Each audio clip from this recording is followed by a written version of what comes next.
nga pa lang niyang makakasama ngayong umaga, may si Tadengo. At ang aking makakasama at inyo rin makakasama. Ako si Jed Santos. At sama-sama tayong kwentuhan sa umaga sa Samot-saring talakayan. Ngayong umagang ito, hindi lang kaming dalawa ni Jed ang inyong makakasama. Mayroon din tayong makakasama na mga eksperto sa kanilang profesyon. tulad ng mathematician, ekonomista, pare, at iba pa.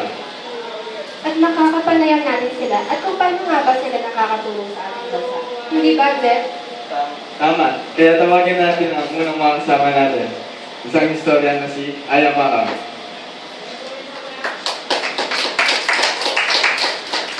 Hello, Aya. Kumusta ang araw mo?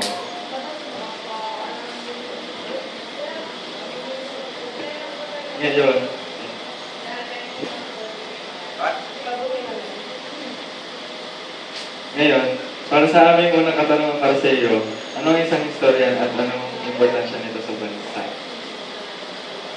Siyempre, bilang isang historian, kami yung nag-aaral sa nakaraang panahon, sa kasaysayan, at sa mga problemang nangyayari, lalo na sa bansang Pilipinas. Paano nga ba nakakatulong ang pag-aaral ng history o pagiging historian sa pagulat ng bansa, lalo na sa mga nasasakupan nito?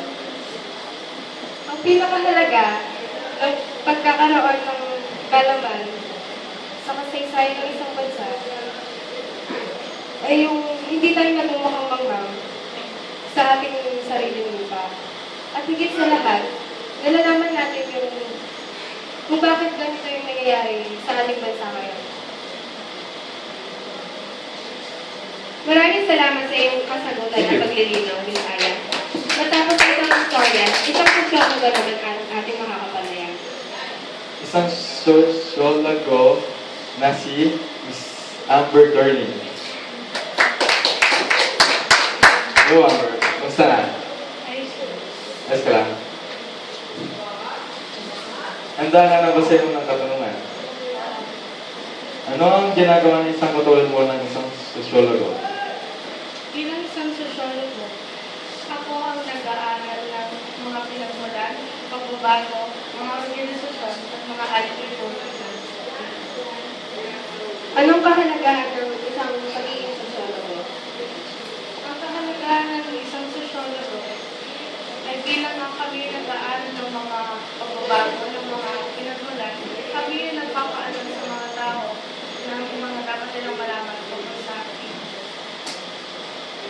Maraming salamat at kinagagalak namin ang inyong pagtangkilik sa aming hiling.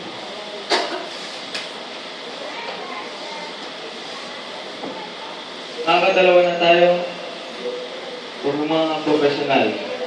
Madami tayong makakausap na yan, di ba, Missy? Tama, Jed. At meron pang iba. At ang susunod ay isang profesional na siguradong punong-puno ng sakit ng ulo. Isang mathematician. Hi, Glenn. Hello. Ang pangalan ko ay si Glenn Rivera. Medyo kinakabahan ako.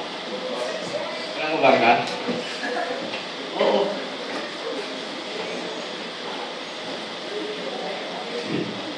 Oo, hindi kinakabahan ako. Di ba? Pakilala mo ang iyong trabaho at kung ginagawa ng isang mathematician. Well, alam mo naman, mga bata ginagawa ng isang mathematician, di ba? Lalo na sa future natin. Kailangan natin tulungan. Di ka pa nagdadalawang isip na maging mathematician, lalo na ang math at ang nakakasag sa ulo? Hindi. Kaya nga nakakatulong to, di ba? Mga laking tulong sa'yo. Maraming salamat, Mr. Glenn. Kanda na yan, di ba, Jed? Oo, at ang pang-apat ang makakasama natin ay isang statistician na si Mr. Jerry Pavilas.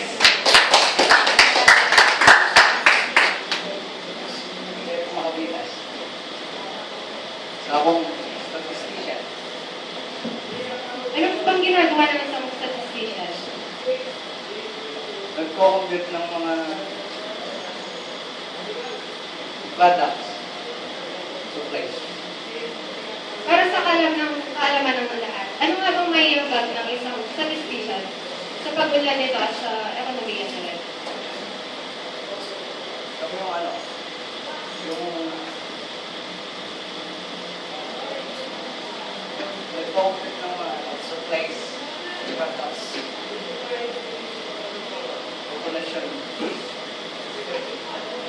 Maraming salamat, Jeric. At ito ang pang-apat natin mga kasama. Ay, pang-apat na ba? Ikalima na, Ay, Jer. kailan ba? Nalito ako eh. Kinabang kasi ako kay Glenn eh. Ay, ito na pala pang ilang lima na mga basab natin na si Mr. Joaquin Masangkay, ang isang chemist. Hello, Kim. Hello. Marami siguro sa atin ang hindi pa nakakalam kung ano nga ba isang chemist. Ngayon, para sagutin ang katanungan, Mr. Joaquin, ano nga ba ang ginagawa ng isang chemist? Kami yung nag-experiment para maka-discover at maka-invento ng mga bagong gamot. Ano yung may tutulong na isang chemist sa pag-unlad ng bansa, pati na rin sa ekonomiya? Sa ekonomiya, sa paggawa ng mga bagong produkto, kailangan ng isang chemist. Maraming salamat. Okay. Tuloy-tuloy na tayo sa ating ika-anim na bisita, isang ekonomista na si Miley Cunanan. Hello, Mikey. Marami nagtataka. Ano nga ba yung trabaho mo? Ano nga ba ang pagiging isang ekonomista? Bilang ekonomista, pinapangalagaan namin ang ating bansa. At pinapanatili namin maging maayos at mapakinabangan ang ating likas na yaman at kinakailangan natin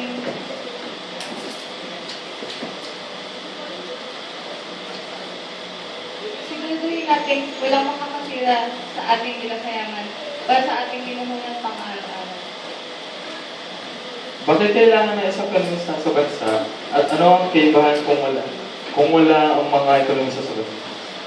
Kung walang ekonomista sa ating bansa, hindi gaano uunlad ganun yung ating bansa. Hindi ganun gaganda ang ating ekonomiya.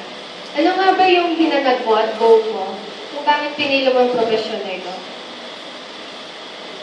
Pinili ko itong profesyon na to para lalo pang mapaunlad ang ating bansa at makatulong sa mga nangangailangang tao. Salamat. Maraming salamat, Miley. At ang susunod na mga kapanayam natin, sila ang mga namamahala at namumuna sa ating komunidad at sa bansa na rin. Isang politician, Mr. Nicole Caliga.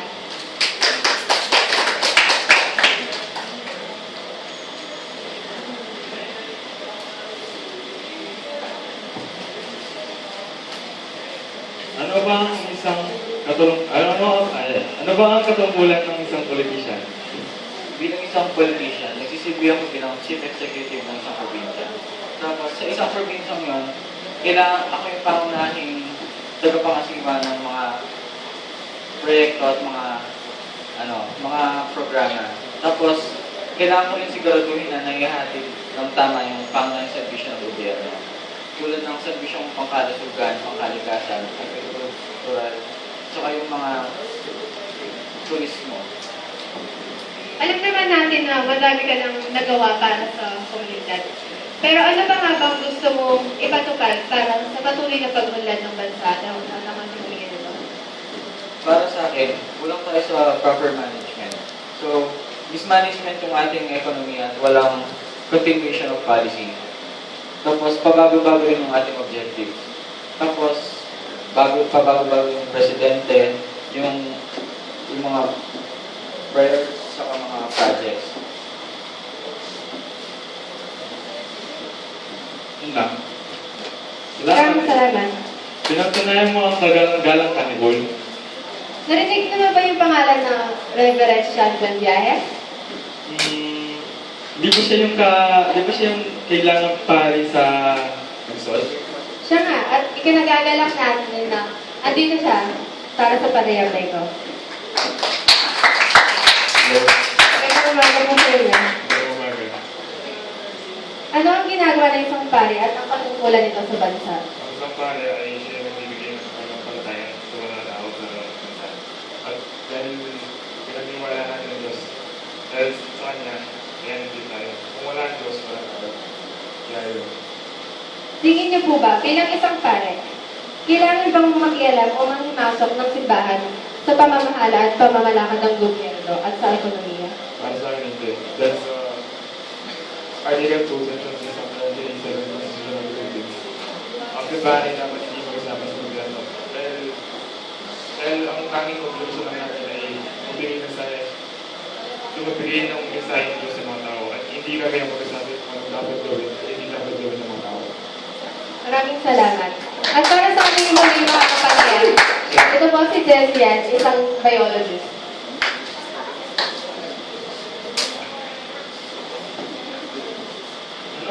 Ano ba ang isang biologist? Ang isang biologist ay nagsasaliksik ng mga organismo na buhay, mga living organs nila. Paano ba ito nakakatulong sa amin? Sa ating Mga tao. pinag-aaralan yung mga organismo na nabubuhay dito.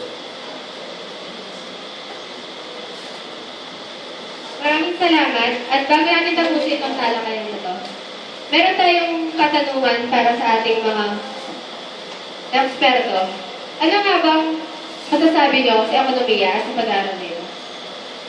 Muna tayo sa isang statistician, Jed Macvitas.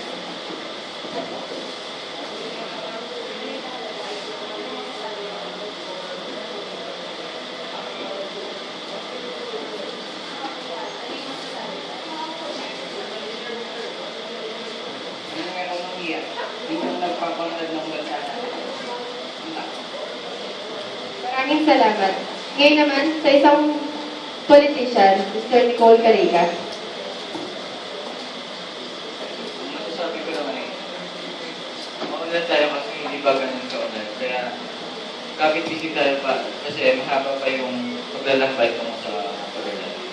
Tama. At mula sa isang pare, Mr. Sean Gabriel. Di ba dapat hindi kami may tanong sa gobyerno kaya wala akong sabi. Upper Dorley.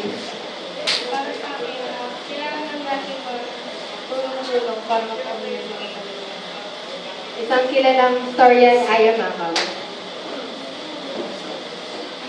Basta tandaan lang natin lahat na ang isang ekonomiya ay bumubuo ng isang mamamayan at pamahalaan. Bilang isang mamamayan, kailangan natin gawin ng mga tungkulin natin para makatulong tayo sa pagunlad ng ating ekonomiya. Maraming salamat. May ito natin. Para sa akin, mas ulad ang bansa natin kung lahat tayo ay tulong-tulong at kailangan din natin ng mga iba't ibang profesyon. Katulad ng mathematician, pare, at iba.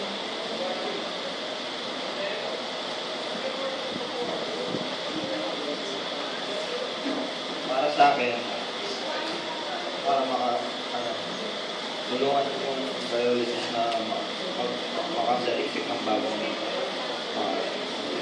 aral. Para sa akin, kailangan natin tangkilikin ang sarili nating produkto para lalong umunlad ang ating ekonomiya. Para sa akin, at para sa inyo, alam ko, kasama ng mathematician. Kaya, kung wala ako, hindi natin malalaman ang mga produkto, mga presyo nila. Kaya, okay lang. Maraming salamat. At bago matapos to, kayo, may mga gusto ba kayong itanong sa kanila? Meron ba kayong mga katanungan? Oo. Nagmumulot sa inyong isipan? Meron pa ba kayong gustong malaman? Wala, nagtanong si Kuya Robin. Kung hindi yan yung profession niyo ngayon, ano pa yung iba niyo sanang professional? Sinong gusto sumagot? Oh. Sino? Si Glenn. Si Glenn, ang isang mathematician. Gusto ko sana dapat basketball player eh. Kaso, mathematician talaga. Mr. Glenn, kung kayo bang isang basketball player, tingin mo ba makakatulong ka rin sa bansa at bakit? Hindi, kasi...